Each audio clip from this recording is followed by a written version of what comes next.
Canal 5. Con vos tenemos mucho que ver.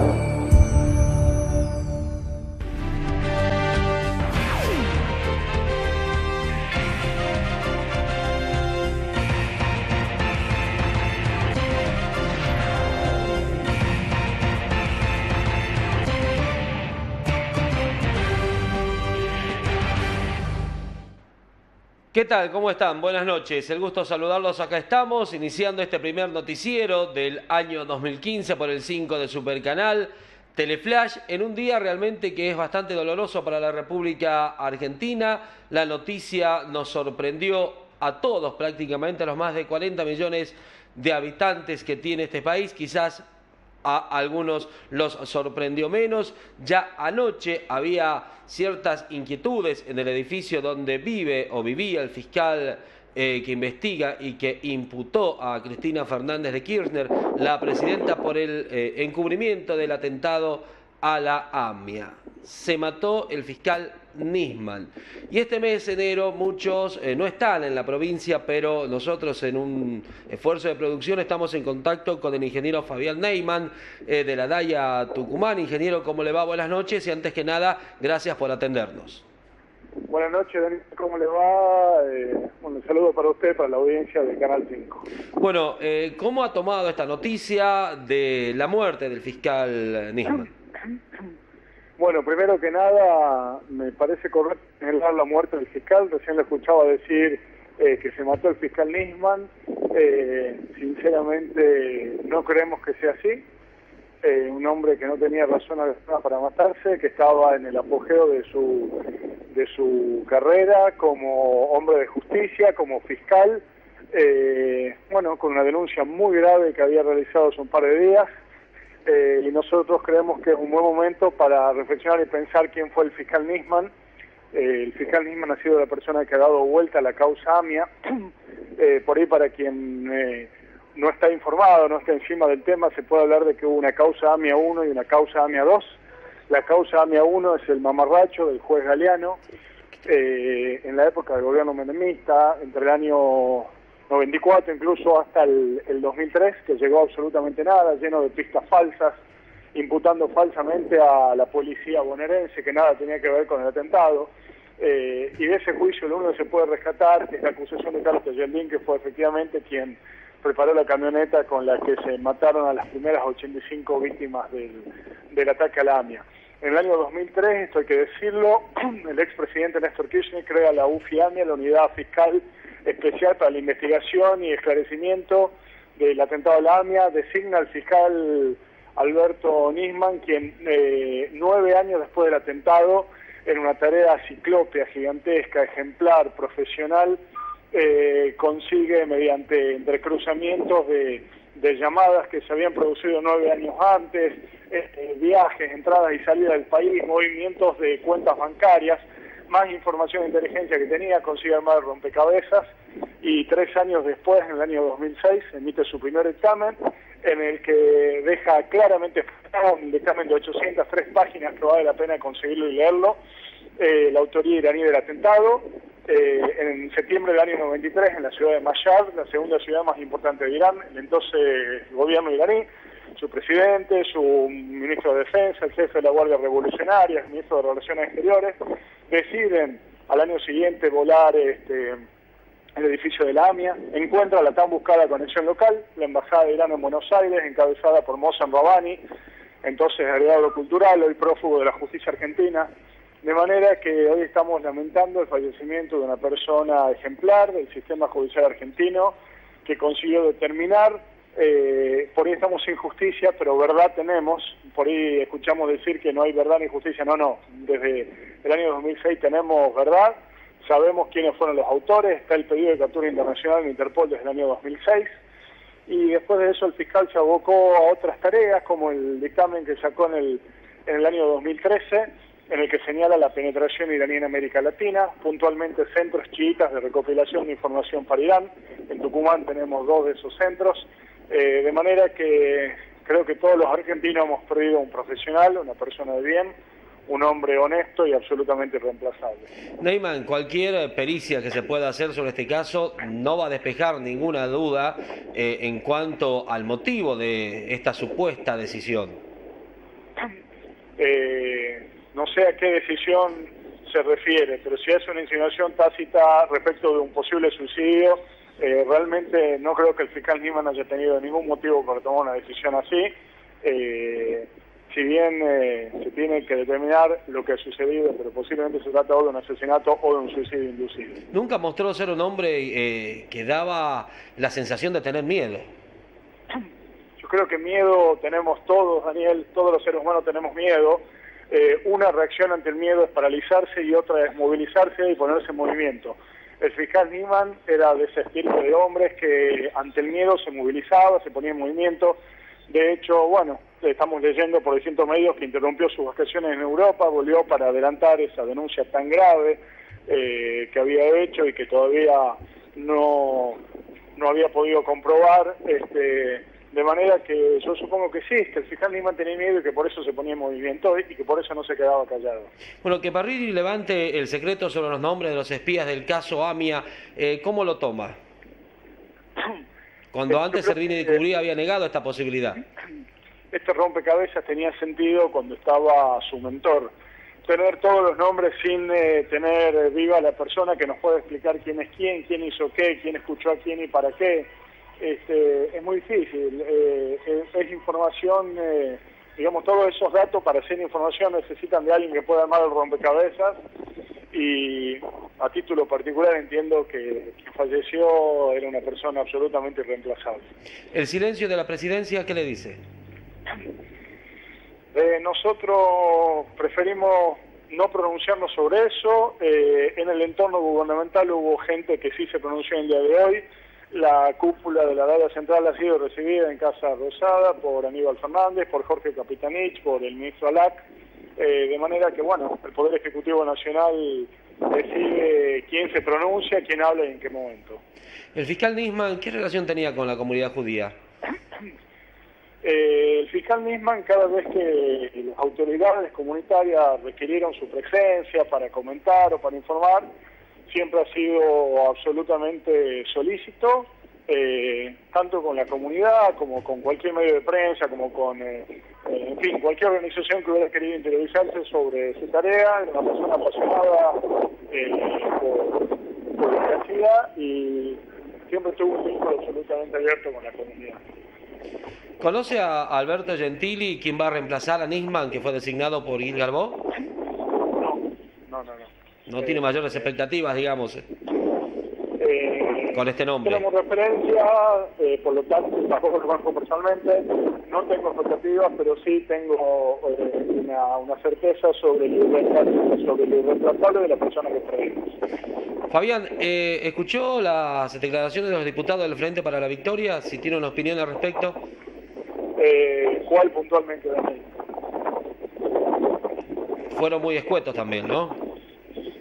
Perdón, si puede repetirme cuál sobre las declaraciones emitidas, formuladas hace minutos, sobre los diputados del Frente para la Victoria, entre los cuales estaba Larroque, que estaba sindicado en las investigaciones de Nisman. Sinceramente no he tenido oportunidad de escuchar esas declaraciones. Bien. Fabián, bueno, muchas gracias a Fabián Neyman de la Daya Tucumán por este contacto telefónico. Era absolutamente una obligación ponernos en contacto con usted para que nos dé su punto de vista sobre este lamentable episodio y esperemos que esta muerte no sea en vano. Muchas gracias a usted y a toda la audiencia. Muy bien, la palabra de Fabián Neyman, se escuchaba algo de viento, está en la costa atlántica y eso a lo mejor causaba algún tipo de inconvenientes en la comunicación y daba para seguir conversando con Neyman sobre este caso que conmueve al país y que ha tenido repercusión amplia en los distintos medios periodísticos del resto del mundo, porque aparentemente, o está confirmado, digamos, por la autopsia, se suicidó el fiscal Nisman, quien había imputado a la presidenta Cristina Fernández por encubrimiento tras ese acuerdo con Irán, de encubrir, por supuesto, el atentado a la AMIA. No muchos políticos hicieron referencia a este episodio. Hoy brevemente habló el gobernador interino de la provincia de Tucumán, Regino Amado. Que todos ustedes más que nadie lo saben, pero bueno, toda muerte es lamentable y con la repercusión que tiene por la causa que estaba investigando este fiscal, yo creo que sería prudente esperar que se resuelvan todas las actuaciones judiciales que se están haciendo en este momento, por eso sería irresponsable hablar o tomar alguna posición en este sentido. Muy bien, ya está con nosotros el doctor Zagarese, que siempre ha seguido con atención este tema que tiene que ver con el atentado a la AMIA, más de 20 años, sin culpables, pero que también en otro orden de cosas ha derivado también en esta triste noticia. Antes del doctor Zagarese, estoy en contacto con Salomón Nussbaum, quien tampoco está en la provincia, pero también su palabra es sumamente valiosa. Nussbaum, ¿cómo le va? Buenas noches, el gusto de tenerlo en esta emisión de Teleflash. Sí, buenas noches. En realidad es una mención, un término... Un saludo formal, digamos. Sí, formal solamente. Sí, gracias. ¿Cómo están? Bueno, ¿qué opinión, qué imagen tiene de lo que ha acontecido, ¿no? De esta noticia que ha convulsionado al país luego de que tomara esta decisión Nisman cuando hoy tenía que presentarse en el Congreso? Bueno, la verdad es que es un estado de consternación de todo el mundo, de cada una de las personas, y yo también. Y sin duda que de algún modo, para decirlo en pocos términos, el fiscal es otra víctima más del sonado atentado. Es decir, después de 20 años siguen cayendo víctimas de ese atentado que bueno, que no se termina de esclarecer. ¿Cree que se va a esclarecer en definitiva a más de 20 años? Desearía, y la verdad es que mi fe me lleva a pensar que sí.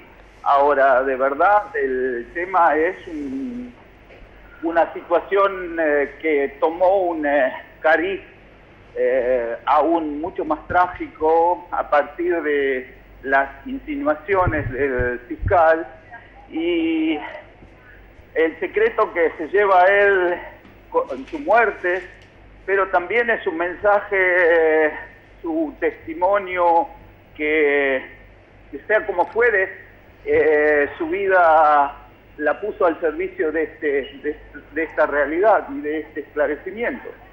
Bueno, en declaraciones los diputados oficialistas le dan un tinte mafioso, en definitiva, acompaña lo que piensa prácticamente la mayoría del país. Y la verdad es que... ¿O fueron declaraciones, digamos, dada la ocasión, el oportunismo? Sí, yo creo que de verdad también deberíamos serenarnos todos. La verdad es que serenarse frente a semejante hecho es un planteo un poco complicado y complejo. Pero de verdad creo que todo esto es un gran mensaje y que de verdad deberíamos, en honor a su ausencia y al tiempo que le dedicó y al trabajo hecho, dedicarle por lo menos este testimonio de respaldar en todos los lugares, entre todos, que el esclarecimiento llegue definitivamente, porque de verdad esta situación nos involucra a todos y de verdad el fiscal de algún modo con su vida, sea como fuere que haya concluido su vida, de algún modo dio un testimonio de entrega y de compromiso con su profesión, con su vocación, con la verdad y con el esclarecimiento. Y la verdad es que pareciera que durante todo este tiempo el esclarecimiento no fue el objetivo final del proyecto de la mayoría de las autoridades.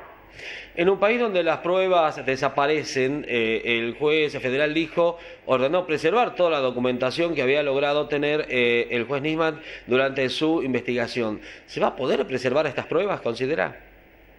Y yo desearía que sí, sin duda que la participación personal de Nisman era principal y significativa. De verdad es que creo que muy pocas personas, salvo las personas más allegadas en el trabajo cotidiano, sabían de todo esto, porque la mayoría incluso fue sorprendida por estas revelaciones que que fueron hechas la semana pasada.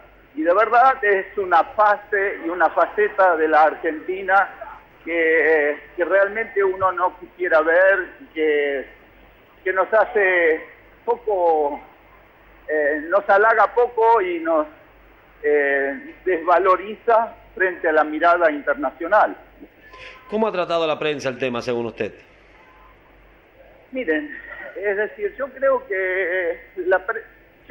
que el fiscal de algún modo necesitó resguardarse con la prensa, es decir, la publicitación de todo esto tal vez lo llevó, es decir, estaba dentro de su proyecto, pero me parece que de algún modo la actitud de la prensa y el conocimiento público que tomó todo esto, de alguna manera pretendió ser para él un resguardo.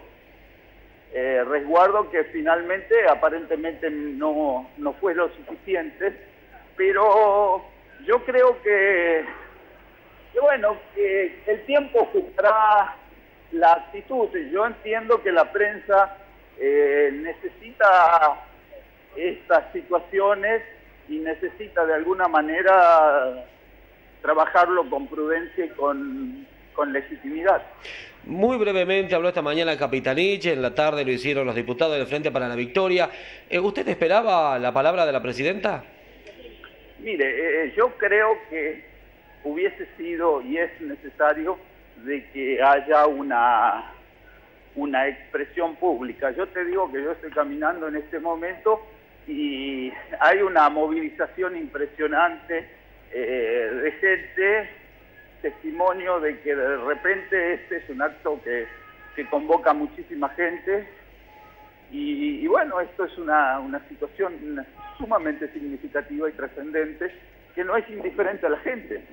Sí, acá también en Tucumán por las redes sociales se ha convocado, también está llegando información de que hay una movilización en la Quinta de Olivos.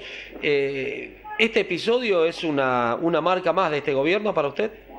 No, yo creo que este es un revulsivo sobre la sociedad en general. Me parece que bueno, que lo que se vio en Francia y lo que en este momento en la Argentina se está exponiendo es un planteo con legitimidad de que la ciudadanía toda no quiere seguir siendo espectadora de de marchas y de situaciones que de alguna manera no la incluyan. Yo no sé si alcanzás a escuchar en el fondo el ruido y los aplausos de la gente.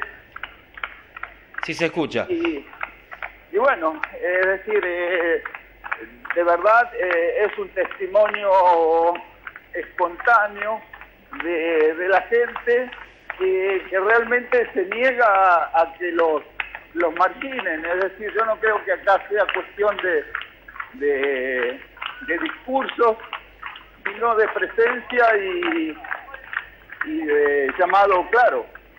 Muy bien, doctor Salomón Nussbaum, no le quito más tiempo, lo dejo participar de esa marcha, no sin antes agradecerle por la amabilidad de haber mantenido este contacto, que lo habíamos pautado en la mañana de hoy. ¿Estás escuchando al fondo? Sí, se escucha perfectamente. Gracias. Se escucha perfectamente. Chau, chau. Un gusto. Bueno, así pasó entonces la palabra del rabino Nussbaum. También antes habíamos tenido a Fabián Neyman, los referentes de esta provincia dando su opinión acerca de este episodio, como ve el país, como fue la muerte del fiscal Nisman. Doctor Zagarese, ¿cómo está? El gusto saludarlo, bienvenido. Muchísimas gracias y lamentablemente en nuestro primer programa del 2015 tenemos que analizar uno de los hechos más tremendos en la historia argentina. No nos olvidemos que nunca antes se había denunciado una presidenta en ejercicio, justamente por ocultar a toda una organización criminal que es la iraní después del el atentado contra la AMIA. Según se pudo conocer a través de los medios de la investigación del fiscal Nisman, Aparecen nombres vinculados estrechamente a la presidenta, como el Cuervo Larroque. Cuervo Larroque, bueno, Delía, el impresentable de Delía. Sí, no, indudablemente hay numerosas personas y por supuesto en el segundo término estaba el canciller, nada más ni nada menos, Timerman. Y un embargo de 200 millones de pesos, que no es poca cosa, que lamentablemente no se pudo especificar por qué se había llegado a ese monto, pero indudablemente el fiscal Nisman tenía sus motivos. Doctor, bueno, este pacto con Irán era a cambio de servicios, por ejemplo, de petróleo, energía, y que Argentina les venda cereales a través de los Grobos Copastel, que es una fábrica, son los mayores cerealeros argentinos, ¿no? Bueno, Delía había armado una empresa petrolera. Sí. A raíz de esto. Bueno, era más o menos lo que estaba haciendo Chávez, no nos olvidemos que el triángulo era Venezuela, Argentina, Irán. Bueno, doctor, vamos con su columna. Bueno, quiero analizar en profundidad esto, pero antes quiero decir que las instituciones están muy vapuleadas en la Argentina. Fíjense ustedes, la presidenta de la Nación, el día miércoles pasado, 14 de enero, hace 5 días, había sido llamado a indagatoria, nada más ni nada menos, por el fiscal Nisman, con un embargo de 200 millones de pesos. El vicepresidente de la Nación, Amado Boudou, ni hablemos, con 11 causas penales. Y el jefe de la ciudad de Buenos Aires, que justamente se le rechazó en diciembre último la apelación para no ir a juicio oral, va a juicio oral. Así que fíjense ustedes cómo están las instituciones en este país. Esto del aparente suicidio del fiscal Nisman realmente tiene aristas tremendas. El primero, la custodia. ¿Dónde estaba la custodia? 10 tipos de la Federal pueden hacer semejante papelón, dejarlo solo en el fin de semana más importante de Nisman, y después, recién no sé después de cuántas horas que se dan cuenta de que no tenían contacto con su protegido, van a buscar a la mamá y después buscan al cerrajero. ¡Volteen la puerta! ¡Su protegido está en peligro! Entonces, todo esto, ¿y para qué la fueron a buscar a la mamá? Para que sea testigo presencial. Hoy realmente Aníbal Fernández, realmente repudiable, en cada frase ponía por lo menos 10 veces la mamá de Nisman. Por favor, ¿cómo pueden haber permitido que entre el secretario de Seguridad Berni cuando él mismo se tendría que haber abstenido después de haber dicho las barbaridades que dijo sobre Nisman la semana pasada? Y lo lleva a su subordinado, al jefe de la Federal y al juez que era íntimo amigo de Berni. ¿Cómo pueden haber permitido eso? Y encima, según la periodista de Clarín, sacaron 3 valijas llenas de papeles cuando todavía no se habían presentado los reporteros. Fíjense ustedes. Entonces, todas las pruebas están alteradas, todo realmente es malo, como es todo en la Argentina. Se imagina que han pasado más de 20 años desde aquel 18 de julio del año 1994 y no se ha descubierto nada. Y ahora, fíjense ustedes, a eso de la AMIA se le agrega esto del día miércoles 14, implicando nada más ni nada menos que a la presidenta de la Nación, después y al canciller, aparte de los otros menores. Y ahora, como si le hubiera faltado algo a toda esta tragedia de la AMIA, se le agrega la muerte de Nisman. Un día antes de ir a declarar al Congreso de la Nación. ¿Cómo pueden creer a alguien que en esta circunstancia de lugar y tiempo este hombre se suicidó? Usted escúchelo hablar.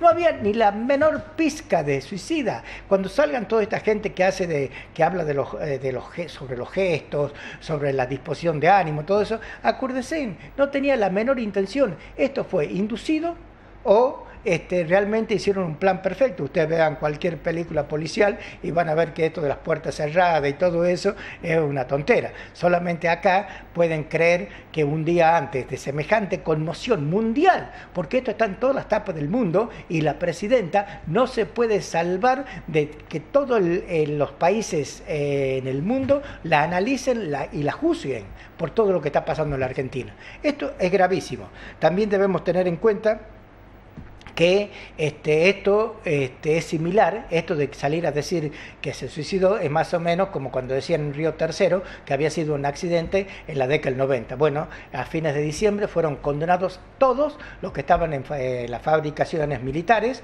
por un autoatentado ahí. También el suicidio del brigadier Echegoyen en la época de Yabrán, después se descubre que también no era suicidio. No nos olvidemos que el suicidio no es solamente que el asesinato, no es solamente cuando uno lo mata a otro, sino que puede ser como un suicidio, pero totalmente inducido. En ese caso también es responsable la otra persona. Fíjense lo que pasó durante la década del 70, un subversivo es rodeado por Echecolás, por la bonaerense, y traga una pastilla de cianuro y se mata. Echecolás por ese crimen fue condenado a una más de las tantas cadenas perpetuas que tiene.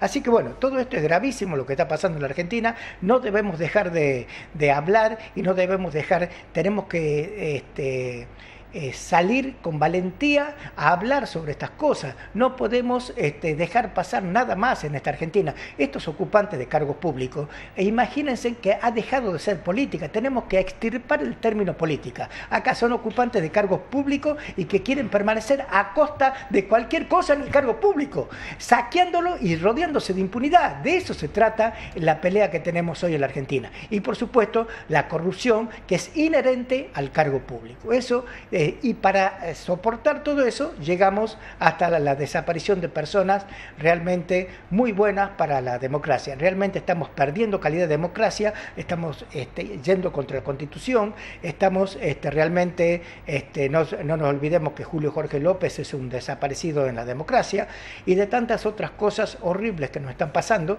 y que lamentablemente estos ocupantes de cargo público, como vuelvo a repetir, no asumen absolutamente nada. El silencio presidencial realmente ha sido tremendo, pero no fue solamente ahora, fue en Cromañón, fue en el accidente en los trenes de Once y tantas otras cosas en que no hablan esto de Amado Vudú, sobre la corrupción de Lázaro Báez, de Cristóbal López y de tantas otras cosas. El mismo silencio que hubo en Tucumán el 10 de diciembre del 2013, cuando Alperovi y Gassenbauer, después de 4 que abandonan a la sociedad tucumana, recién salieron a hablar.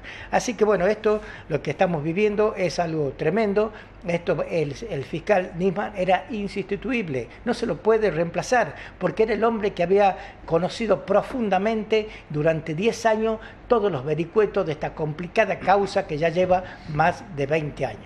Así que vamos a ver cómo evoluciona esto, Daniel, pero realmente el tema de lo que estamos viviendo como sociedad es tremendo. Entonces tenemos que tomar conciencia de qué es todo esto. Fíjese, esto de la madre es algo tremendo, Daniel.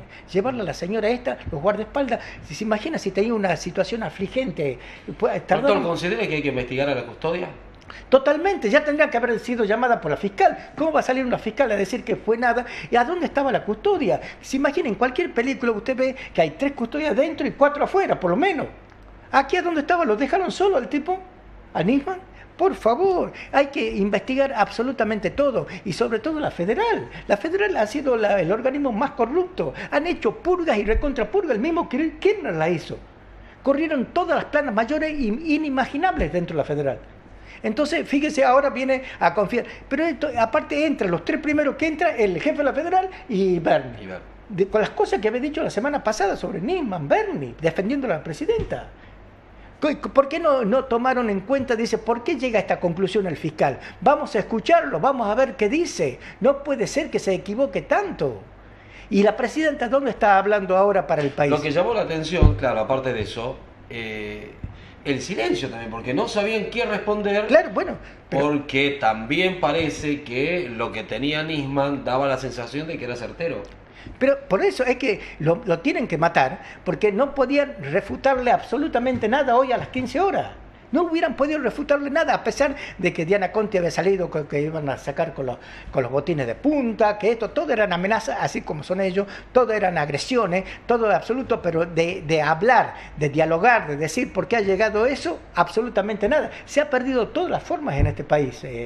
Y no nos olvidemos que estamos en un contexto del mundo totalmente tremendo. Mire lo que pasó en Francia hace menos de 10 días. Es un 2015 y recién estamos a 19 de enero, Daniel. Imagínense todo lo que nos espera en esta lucha por los cargos públicos. En un año clave, ¿no? En un año clave. Y aparte, que el kirchnerismo realmente sea cómplice de esto, porque no podemos escindir absolutamente nada del Poder Ejecutivo. Muy bien, doctor. Muchísimas gracias. Bueno, un saludo para el oficial de justicia Alves, que hoy cumple años. Muy bien, un abrazo para el amigo Alves. Ya ahora sí le regaló 4 velitas. Siguiendo con este tema, debemos prestar atención también a las declaraciones de uno de los referentes de Unión y Progreso Social, Luis Naufe. Yo creo que en un primer análisis diría que el país, la patria, está de duelo. Está de duelo y está de luto la ética y la moral de Argentina. Yo veo que este gobierno nacional, como su réplica acá en la provincia, el gobierno provincial, están divorciados de la verdad. No quieren que se descubra la verdad. Esto del fiscal Nisman, que ha denunciado una denuncia gravísima en contra de la presidenta, en contra del canciller, en contra del diputado Larroque y de Luis Delía, en virtud del cual él denunciaba que el memorando de entendimiento de Irán-Argentina era toda una maniobra para dejar sin cargo, para dejar libre o liberado de toda culpa a Moshe Rabani, que era el inculpado del atentado a la AMIA hace 20 años. Esto no es casual lo que ha ocurrido. Hoy el fiscal debía presentarse a la mañana ante la Comisión de Legislación Penal de la Cámara de Diputados de la Nación. Estaba todo preparado. ¿Cómo se entiende que un hombre con tamaña responsabilidad, habiendo descartado cualquier posibilidad de no presentarse, estaba todo preparado, inclusive los mensajes que había mandado a su esposa y sus hijas, diciendo que hoy era su gran día para presentar todas las pruebas de las acusaciones que él había realizado, aparezca muerto en un supuesto suicidio? O quizás estamos hablando de un suicidio inducido. Yo creo que la Argentina en este camino va muy mal. Debemos ponernos de pie, actuar con valentía y tratar de descubrir la verdad. Muy bien, este caso seguramente va a ocupar mucho espacio en los medios periodísticos, no solo de este país, de la provincia, sino también del mundo, porque son a pocas horas de haber sucedido este episodio de la muerte del fiscal Nisman. Los argentinos que están en distintos puntos del país han decidido salir a las calles. Lo mismo está sucediendo acá en Plaza Independencia. Recién escuchábamos a Nussbaum desde la costa atlántica, que se está movilizando. En Buenos Aires también la gente está llegando a Plaza de Mayo, a la Quinta de Olivos. Ese es el panorama entonces que se vive en la Argentina después de este sonado y triste episodio. Volvemos con la actualidad provincial, tiene que ver con declaraciones de Regino Amado, quien está a cargo del Ejecutivo Provincial. Ustedes saben que se había determinado que la tarifa del servicio eléctrico mantenga sus costos, se había congelado. Pues bien, llegaron con incremento, aunque se dio a conocer que la empresa va a devolver lo que se ha cobrado de manera excesiva. El tema de la luz, el acuerdo que se dio a nivel nacional salió después de que se hayan realizado las facturas del mes que ya se empezó a cobrar. La empresa ya salió a decir de ese inconveniente que tuvieron y que va a ser devuelto a los usuarios en la próxima boleta de luz que vence los meses siguientes, ¿no? Respecto al tema del agua, había un retraso de acuerdo a lo fundamentado por la SAT y que era un porcentaje mayor de lo que le solicitaba. Se determinó en 30 debido a la cantidad de obras que hay que hacer. Recién le ponía de ejemplo, este barrio hace más de 40 años que no se hacían inversiones, y para hacer inversiones necesitamos o de un programa nacional como es este que ha gestionado el gobernador oportunamente dentro del programa del Plan Más Cerca, o con la recaudación propia que tiene la SAT. Por eso justifican desde este organismo ese incremento. ¿En qué municipios se ha avanzado en cuanto a los recursos? Hemos tenido, que a mí me ha tocado dentro de la posibilidad de reemplazar al gobernador Alperovich, conversaciones con el intendente de Famallá, Enrique Orellana. Ha sido una reunión donde estaba presente el contador Acevedo, que es funcionario del Ministerio del Interior y que conoce muy bien a fondo la situación de cada uno de los municipios. Por eso conversamos en general. Hay cosas que lo hemos solucionado ahora, como el 20% del sueldo de mes de enero que se va a abonar, el 80% también, la doble asignación familiar que se pagan en estos días, y los otros temas que puedan quedar pendientes van a ser temas de conversación con el gobernador directamente a fines de enero. Con relación a esta reunión en cuanto a los recursos para los municipios, también tenemos la palabra del intendente de Famallá, Enrique Orellana, quien para él el problema está lejos de solucionarse. Eso fue subsanado el tema de los 1.700 pesos, que es el bono solidario de fin de año. Nos dieron el 50%, que es ahora para enero, y el otro 50% será en febrero.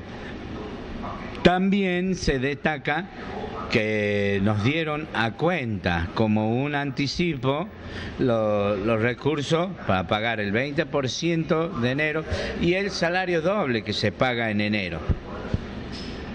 No obstante a eso, falta finiquitar el total de los recursos, donde ellos hacen entrega únicamente del dinero para pagar los sueldos de planta permanente, que hay que destacar que ningún municipio puede funcionar con la planta permanente nada más, porque casi ninguno hicieron nombramientos, y aparte de eso son plantas reducidas, mucho más a un pueblo como Famallá, que ha crecido y ha cuadriplicado su densidad poblacional.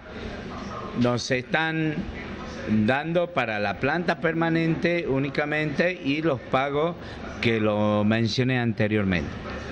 Eso significa que a nosotros nos va a faltar los recursos para poder hacer frente a los gastos de funcionamiento y el pago de la planilla de contrato de servicio. Pero el pacto social o de continuar, o nos tendrán que dar lisa y llanamente el total de lo que viene por coparticipación federal, lo que viene por el Fondo Soja y lo que tiene que darnos por el Fondo de Desarrollo del Interior. Y nuestra deuda se la tiene que refinanciar con un año de gracia, como lo tomó la provincia a través de la nación y donde entró nuestra deuda. Entonces, si de no surgir eso, tienen que cumplir lo que tienen que hacer como funcionario y el deber de funcionario público.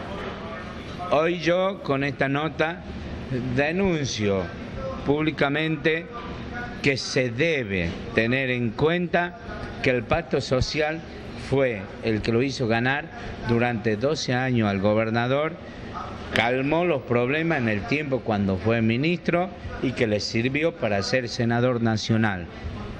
Y que son recursos que las deudas del municipio no es tanta como dicen, y que para poderla cobrar se la tiene que primero aclarar. ¿Debe quedarse sin fondos para pagar sueldos? es que eso va a suceder. Los sueldos de planta permanente no se puede pagar únicamente eso, porque hay planillas adicionales. Porque le doy un ejemplo, el río Famayá, que pasa por el medio de Famayá, lo tenemos que trabajar nosotros, porque antes la provincia tenía más de 70 personas que trabajaban en la DPA, hoy no quedaron ni 5 y son viejitos, porque la repartición hace más de 20 años que no nombra personal para esa repartición que tiene que cuidar y hacer los trabajos que tiene ese río. Hablemos de irrigación, que tenía más de 40 personas en Famayá, hoy no tiene ni 5. ¿Por qué? Porque nunca se nombró personal.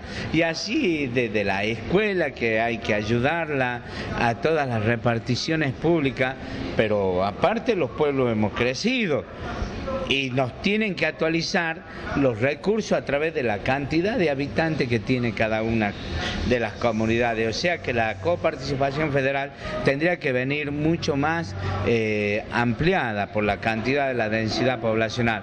Por lo tanto, el tema de los recursos es un tema de Estado del gobernador. O lo soluciona o nuestro problema lo traemos a la Casa de Gobierno, no lo vamos a dejar en Famayá. Volviendo al tema de la tarifa eléctrica, hablamos con el referente de los usuarios, José García, manifestó lo siguiente. Un acto medio irresponsable por parte de la empresa. La verdad que tanto el ente regulador como, digamos, la empresa sabían perfectamente que se había firmado lo que se llama convergencia tarifaria, que significa el congelamiento de tarifas durante el 2015, así que haber facturado con incremento, la verdad que termina perjudicando al usuario, porque ahora no sabes bien cómo te van a debitar, cómo te van a devolver. Mucha gente ya ha pagado la factura, así que de alguna manera va a ser un problema. Nos parece que lo más ideal va a tener que ser, y un planteo que vamos a hacer en el día de hoy, en la jornada, va a tener que ser una refacturación. A mí me parece que la empresa deberá refacturar, hacer una nueva factura con los valores reales para poder sacar bien el porcentaje. Si no, resulta bastante confuso para el usuario leerla, ver si está devuelto bien o no. ¿Por qué esta facturación con incremento si ya estaba la medida? Por eso digo, me parece que es un acto irresponsable. Quiero creer de que ha sido en forma involuntaria, digamos, porque todo el mundo sabía de que Tucumán se iba a adherir a esto y que estaba entre las primeras 7 provincias. Así que nos parece, no sé por qué la empresa tomó una decisión que no debería haberla tomado. ¿Con las autoridades de locales pudo mantener un diálogo al respecto? Todavía no. En el día de hoy primero lo vamos a hacer con el ente regulador para ver qué sanción le cabe a la empresa, por qué lo ha hecho, es el ente de control. Y después vamos a pedir una reunión con la empresa porque mucha gente ha observado y tenemos muchísimos reclamos de que la factura lleva demasiado elevada. ¿Cómo califica la tarea del ente regulador?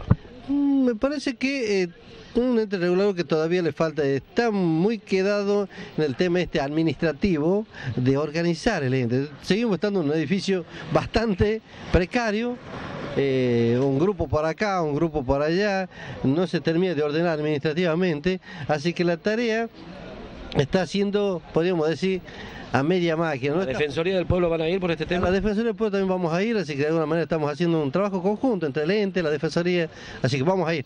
¿De cuánto es el incremento que recibieron los usuarios? En principio creemos que un promedio aproximado de 25% es el incremento que recibió, que no debería existir y que ahora tendrá que devolver a la gente que ya pagó. ¿Esto alcanza a todos los niveles? Alcanza a todos los niveles, residencial, tarifa TG, a todos los niveles, industrial inclusive. Muy bien, extenso primer bloque, 20:43 minutos, estamos en vivo por la pantalla del 5 de Supercanal, lo invitamos a compartir la primera pausa en Teleflash, ya volvemos. No puede traer a su hijo que falleció en 2013 en un accidente de tránsito en Iquique, Chile.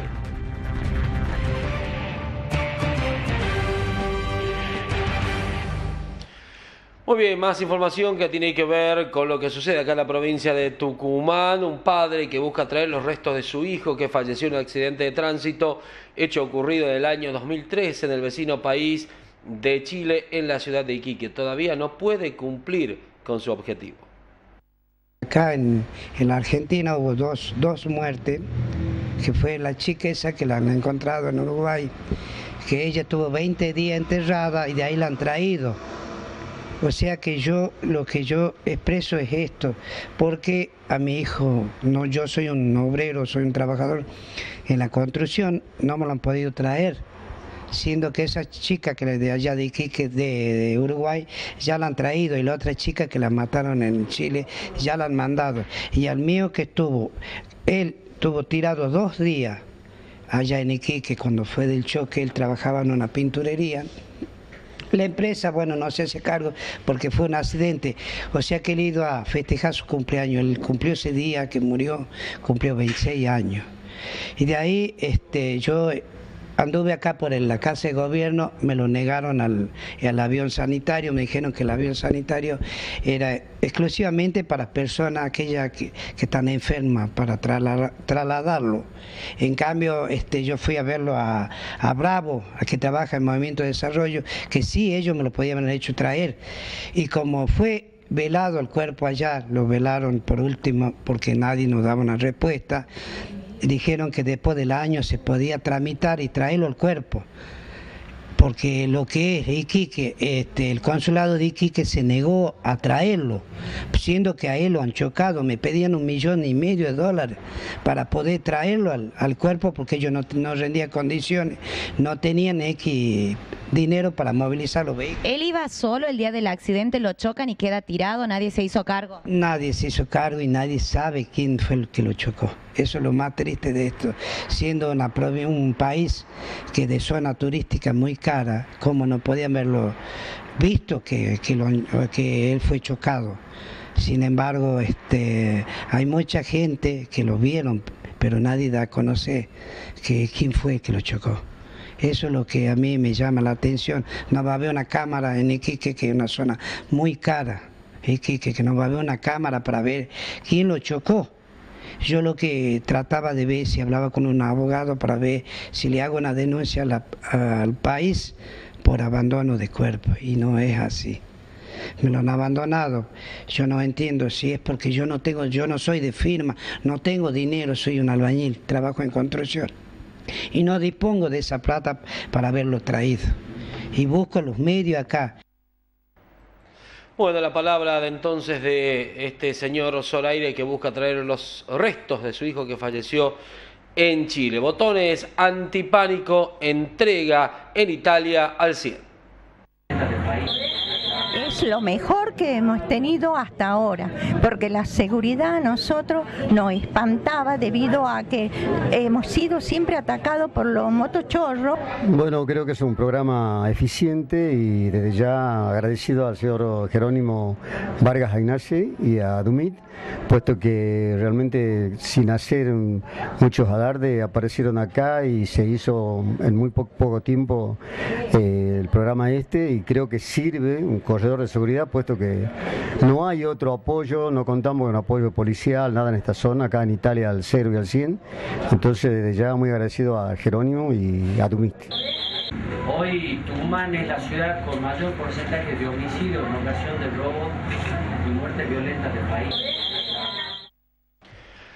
Más información, ante la gran cantidad de motovehículos, de motos que circulan por la capital tucumana, el edil republicano Claudio Viña ha presentado un proyecto para que se cree un organismo especial para el control de estas unidades. Lo explica en la siguiente nota. Hace pocos días se publicó nuevamente que San Miguel de Tucumán ha sido la ciudad del país que más motos ha patentado en el año 2014, y eso, lejos de ser un récord que nos enorgullece, habla de una problemática social. O sea, la moto ha venido acá a sustituir la deficiencia del transporte público, ha venido a sustituir la carencia de recursos para movilizarse en otros medios más seguros, porque yo no creo que ningún tucumano que se mueve en moto con 2 o 3 chicos, llevando a toda su familia, corriendo peligro de muerte realmente cada vez que transita por la ciudad, lo haga por gusto, lo hace por necesidad. Entonces creo que el municipio, la policía, todos los organismos del Estado deben abordar esta problemática como algo real, como algo importante, como marcan las estadísticas. Somos la ciudad con más accidentes de motos en el país y con más patentamiento de motos. ¿Qué se debería hacer? crear un departamento motos, específicamente, ocuparse de las motos. Que se ocupe para eso, dictar permanentemente temas de concientización a través de la publicidad. Sabemos que el municipio utiliza mucho la publicidad, pero para alabarse, digamos, para enorgullecerse de algunas obras, pero no para temas con el compromiso social que requiere la problemática de las motos, concientizar, penalizar, retirar las motos que no estén circulando en regla. No podemos ser la ciudad con más motos patentadas y con menos cascos. Y altos índices de accidentes, los números. Agregado a que la moto ha pasado a ser también la herramienta básica, elemental para el primer tipo de delito que tenemos en Tucumán, que es el moto arrebatador. O sea que con esto no estamos estigmatizando a aquel que anda en moto, pero sí estamos viendo que la moto también se utiliza como medio o herramienta para el robo fácil, que es el moto arrebatador. Así que todas estas problemáticas tienen que confluir en un problema que se debe resolver primero desde el Estado hacia abajo y después de la ciudadanía para arriba. Más información de la actualidad política provincial acompañada de las siguientes imágenes. Encuentro de la militancia López Gobernador 2015. 2.000 militantes de toda la provincia participaron de un acto de apoyo al ingeniero José Francisco López y pidieron que el funcionario nacional sea candidato a gobernador en las elecciones de este año. Los organizadores que apoyan a López realizaron el primer encuentro de la militancia bajo el lema José Francisco López Gobernador 2015, una reunión política que congregó a referentes y militantes territoriales de toda la provincia, organizaciones sindicales, profesionales y universitarias, empresarios, referentes de juventud, organizaciones sociales y dirigentes de clubes deportivos. La convocatoria, motorizada desde el espacio Juntos con Fuerza y Lealtad, tiene como objetivo agrupar a los militantes y referentes políticos y sociales que apoyan la candidatura del ingeniero López como gobernador de la provincia de Tucumán en el marco del proyecto político que conduce a nivel nacional la presidenta Cristina Fernández de Kirchner y a nivel provincial el gobernador José Alperovich. Esto tuvo lugar el pasado viernes, entonces, acto de militantes que promueven la candidatura de José Francisco López. Presentamos a Jorge Cruz y los datos del tiempo. ¿Qué tal? Muy buenas noches. Un saludo grande después de un tiempo no tan prolongado, pero ya un feliz 2015. Vamos al parte de hoy que indica que tenemos algunas lluvias, algunas tormentas en la parte central de Córdoba, en provincia de Buenos Aires. Se mantuvo también el sector de la costa atlántica con temperaturas que estuvieron entre 21 y 22 grados de máxima nada más, con cielo cubierto, con algunas lluvias durante la mañana. Ayer también fue cielo mayormente nublado en ese sector. Y en la Patagonia estuvieron fluctuando entre 8 y 16 las temperaturas. En el norte una jornada bastante cálida entre 23 y 35 grados. De hecho, la máxima de hoy, 34 grados 5 décimos, se anotó a las 4 de la tarde, 22 grados 5 fue la mínima, a las 6 de la mañana, 39 la sensación térmica en la jornada de hoy, bastante húmedo, caluroso. En este horario 31 grados la temperatura, mañana se prevé 22 y 34 para el sector capital, en zonas de altura como Tafí del Valle 18 y 30, va a continuar el aire cálido, húmedo, bastante inestable, es de esperar durante esta noche y parte de la madrugada algunos chaparrones, algunas tormentas en nuestra provincia. Mañana también se dan estas condiciones, como dijimos, el miércoles mayormente nublado, temperatura que no va a tener un descenso marcado ni nada por el estilo, va a continuar muy inestable, entre 23 y 31, 18 y 28 el próximo jueves, es decir, una semana con el aire cálido ocupando el centro y el norte del país, pero muy inestable y en forma localizada se producen algunas lluvias, algunas tormentas que de hecho prevemos para la zona nuestra también, para nuestra provincia. Entonces mañana continúa cálido, húmedo, inestable, durante esta noche y la madrugada algunos chaparrones, algunas tormentas. Será hasta mañana, gracias.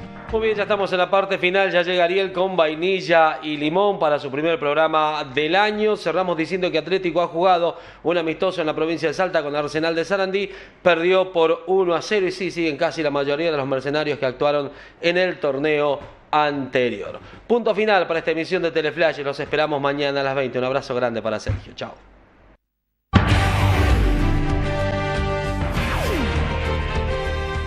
Canal 5. Con vos tenemos mucho que ver.